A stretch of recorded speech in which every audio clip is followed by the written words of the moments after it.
আসসালামু আলাইকুম আমার যুবক ভাই এবং বোনেরা, আপনাদেরকে আজকে এমন একটা মেসেজ ড্রপ করে দেওয়া যায় যে মেসেজটা আপনাদের খুবই গুরুত্বপূর্ণ এবং প্রয়োজন।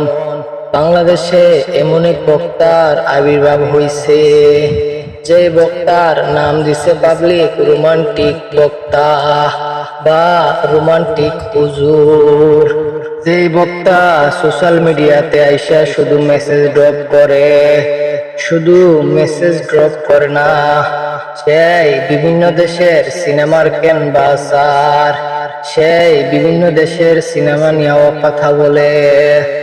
সে আর কেউ নয়, বাংলাদেশের একজন ভাইরাল নতুন বক্তা।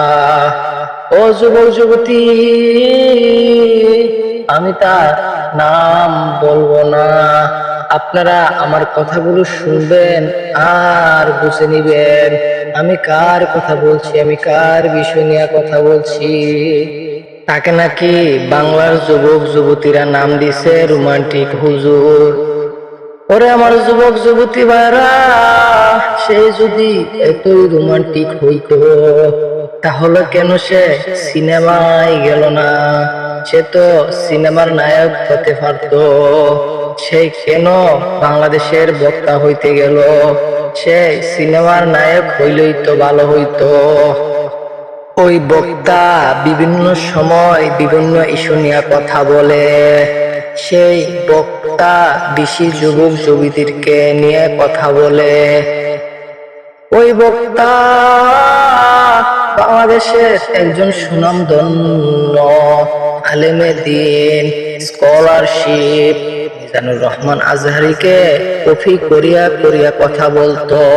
মিজানুর রহমান আজহারীর মতো টুকটাক ইংলিশও বলতো, কিন্তু যখন সে দেখলো মিজানুর রহমান আজহারীকে কপি করে তার কোনো লাভ হইতেছে না, সে তো ভাইরাল হইতে পারতেছে না, তখন সে বাংলাদেশের এমন এক বক্তা আছে, যে বক্তা শুধু নারীদেরকে নিয়ে কথা বলে, ওয়াজের মঞ্চে শুধু যুবতীদেরকে নিয়ে কথা বলে, ভালোবাসা নিয়ে কথা বলে, যুবক যুবতীর অবৈধ প্রেম ভালোবাসা নিয়ে কথা বলে।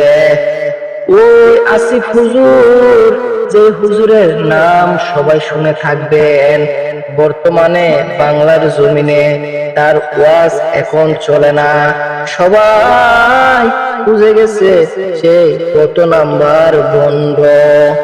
তখন ওই আসিফ হুজুরকে সে কপি করা শুরু করলো, আর আসিফ হুজুরকে কপি কইরা সে তো সাকসেস হয়ে গেছে, সে তো ভাইরাল হয়ে গেছে। সেও আসিফে হুজুরের বন্ডর মতো কথা বলে। তখন সে দেখলো যে আসিফ হুজুরের মতো কথা বললেই তো ভাইরাল হয়ে যাচ্ছে, তখন সে আসিফ হুজুরের মতোই কথা বলা শুরু করে দিল, যুবক যুবতীদের অবৈধ ভালোবাসা নিয়ে কথা বলা শুরু করে দিল। ওই কথা বলার কন্টেন্ট থেকেই সে আজ ভাইরাল বক্তা হয়ে গেছে। সে বিভিন্ন সময় বিভিন্ন ইস্যু নিয়ে কথা বলতো। সেই ফেসবুকে আইসা প্রতিনিয়ত মেসেজ ড্রপ করতো। সেই মিজানুর রহমান আজহারীকে কপি করিয়া করিয়া ওয়াজ করতো, কথার ফাঁকে ফাঁকে খুব সুন্দর করিয়া ইংলিশ বলতো।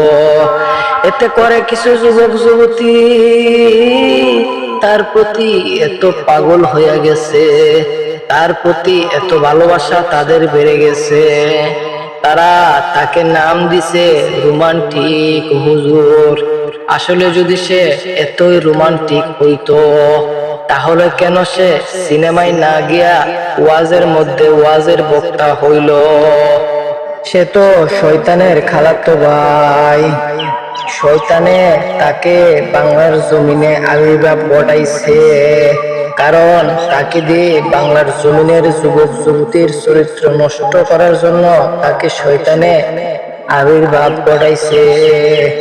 তাই সকল যুবক যুবতীদেরকে পায়ে ধরে বলতেছি, ভাইরা, আপনারা ওর শয়তানের বন্ডামি থেকে সাবধানে থাকবেন।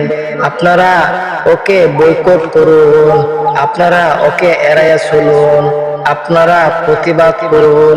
এদের কারণে বাংলার জমিনে আল্লাহর আলেমরা